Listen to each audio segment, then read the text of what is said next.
ज्येष्ठ सुदी दशमी को गंगा दशहरा कहा जाता है। इसी दिन नदियों में श्रेष्ठ गंगा जी भगीरथ द्वारा स्वर्ग लोक से पृथ्वी पर अवतरण हुई थी।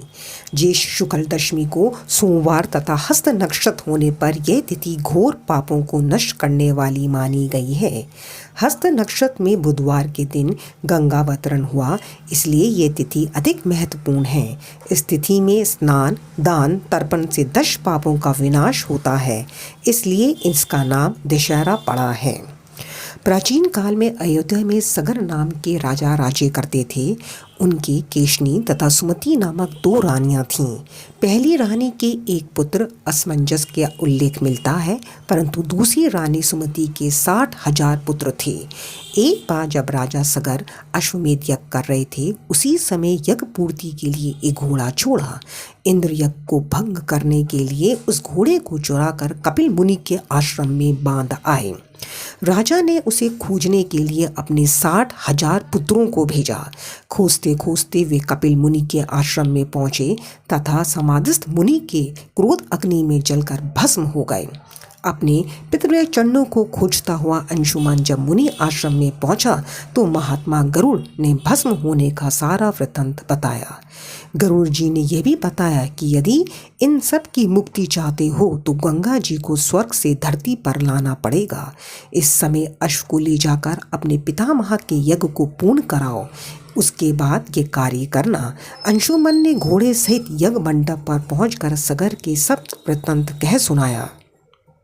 महाराज सगर की मृत्यु के उपरांत अंशुमन और उनके पुत्र दिलीप जीवन प्रांत तपस्या करके भी गंगा जी को मृत्यु लोक में ना ला सके। अंत में महाराज दिलीप के पुत्र भगीरथ ने गंगा जी को इस लोक में लाने के लिए गोकर्ण तीर्थ में जाकर कठोर तपस्या की। इस प्रकार तपस्या करते करते कई वर्ष बीत गए। तब ब्रह्मा जी ने प्रसन्न हुए तथा गंगा जी को पृथ्वी लोक पर ले जाने का वरदान दिया। ब्रह्मा जी के कमंडल से छूटने के बाद समस्या यह थी कि गंगा जी के वेग को संभालेगा कौन।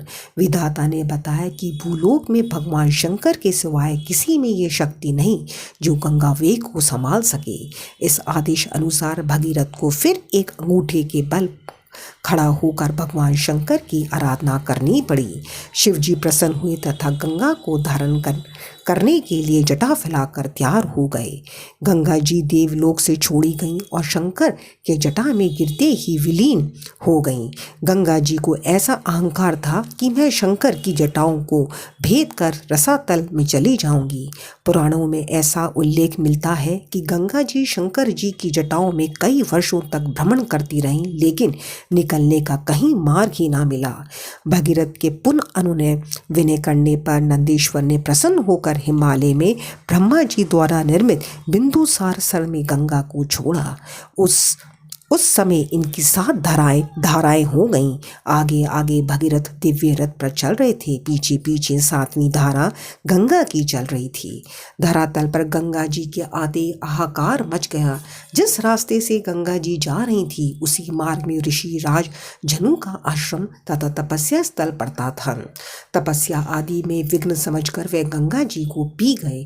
फिर देवताओं की प्रशंसा तथा प्रार्थना करने पर उन्हें पुनः जांग से निकाल दिया।